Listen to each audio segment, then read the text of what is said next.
In this module, we will see that how we will calculate limits using the limit laws. इससे पहले module में आपने जो limit के लॉज देखे थे, प्लस माइनस मल्टीप्लिकेशन डिवीजन के, कांस्टेंट के, और हमने एक एग्जांपल भी देखी थी। हमने स्क्वायर रूट्स और जो आपके पास पावर फंक्शंस हैं उसमें भी देखा था कि लिमिट किस तरह से इवैल्यूएट होती है। ये लॉज हमें हेल्प करते हैं कि अपने क्वेश्चन को, जो लिमिट का क्वेश्चन है, उनको हम इन लॉज से सिंपल क्वेश्चंस में ब्रेक डाउन कर लेते हैं और हमारे लिए इजी हो जाता है। अब इस मॉड्यूल में हम कुछ और एग्जांपल्स जो हैं वो इन लिमिट्स लॉज को यूज़ करके सॉल्व करेंगे। अच्छा, स्ट्रैटेजी हमारी क्या होती है कि to evaluate a limit algebraically, break down expression into components, ठीक है, apply sum, difference, constant, multiple, product, quotient rule, जो भी उसमें रूल अप्लाई हो रहा होगा, कोई ऐड का है, दो टर्म्स माइनस हो रही हैं, कोई कांस्टेंट मल्टीपल आ गया है, मल्टीप्लिकेशन है, डिवीजन है, तो वो आपके पास रूल अप्लाई होगा। डिनोमिनेटर्स का हमने हमेशा ये ख्याल रखना है कि जब भी हमारे पास कोई रैशनल फंक्शन हो तो डिनोमिनेटर में जो एक्स ऐसी वैल्यूज़ जिस पे डिनोमिनेटर ज़ीरो हो जाता है, तो वहाँ पे हमने केयरफुली उस कोशेंट लॉ को यूज़ करना है। So that's why we say that confirmed denominators are non-zero when we use the quotient law. ऐसी एग्जांपल्स आएंगी जिसमें आपके पास अगर सीधी सीधी लिमिट हम अप्लाई कर रहे होंगे तो क्वोशेंट जो है वो ज़ीरो हो रहा होगा, तो वहाँ पे हम कुछ ना कुछ स्ट्रैटेजीज़ को यूज़ करेंगे।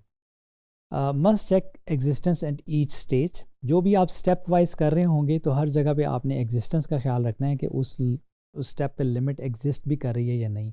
एग्जिस्टेंस का आपको पता है कि हम कहते हैं कि लिमिट तब एग्जिस्ट करती है कि जब आपका एक्स किसी नंबर को अप्रोच करे तो जो फंक्शन है वो भी किसी फाइनाइट नंबर को अप्रोच करे, और अगर दोनों तरफ से आप इसको देख रहे हैं तो वो दोनों तरफ से सेम नंबर को अप्रोच करे। अच्छा, लेट्स टेक एन एग्जांपल। हमने एक लीनियर फंक्शन लिया है, बड़ा सिंपल सा, और इसमें हम लिमिट्स को अब लॉज की हेल्प से डिस्ट्रीब्यूट करें। अच्छा, अब ये जो लॉज हैं ये आपकी अंडरस्टैंडिंग के लिए, समझ के लिए हैं। जो लोग फर्स्ट टाइम इन लिमिट्स को कर रहे हैं उनको इन लॉज को देखते इनको स्टेप बाय स्टेप इम्प्लीमेंट करना चाहिए, और आप आहिस्ता आहिस्ता इसमें फ्लुएंट हो जाएंगे, और फिर हम देखेंगे कि फिर हम उन लॉज को उस तरह से हर स्टेप में हमें यूज़ करने की ज़रूरत नहीं रहती। हम बहुत सारी चीज़ें जो हैं वो डायरेक्टली सॉल्व कर लेंगे।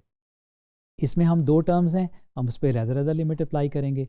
4x में से 4 जो है वो बाहर आ जाएगा, और आप फिर x अप्रोचेस टू -3 जब आप x पे अप्लाई करेंगे तो वो -3 ही हो जाएगा, और आप उसको सॉल्व करें, यू विल गेट -10। तो direct substitution works because limit laws guarantee validity.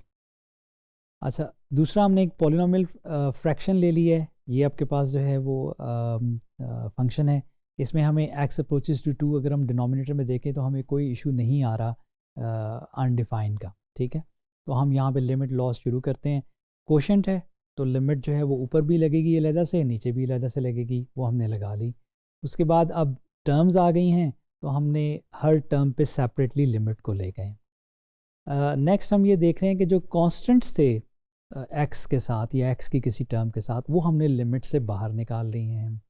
Second step में आप ये देख रहे हैं, जो इस स्लाइड का सेकंड स्टेप है, उसमें आप ये देख रहे हैं कि जो पावर फंक्शन थी एक्स स्क्वायर्ड, अब वो लिमिट का रूल ये है कि वो पावर के अंदर चली जाती है और जाके उस फंक्शन पे अप्लाई होती है। तो आप देख रहे हैं कि वो लिमिट जो है वो एक्स पे अप्लाई हो रही है और वो हमने होल स्क्वायर्ड कर दिया।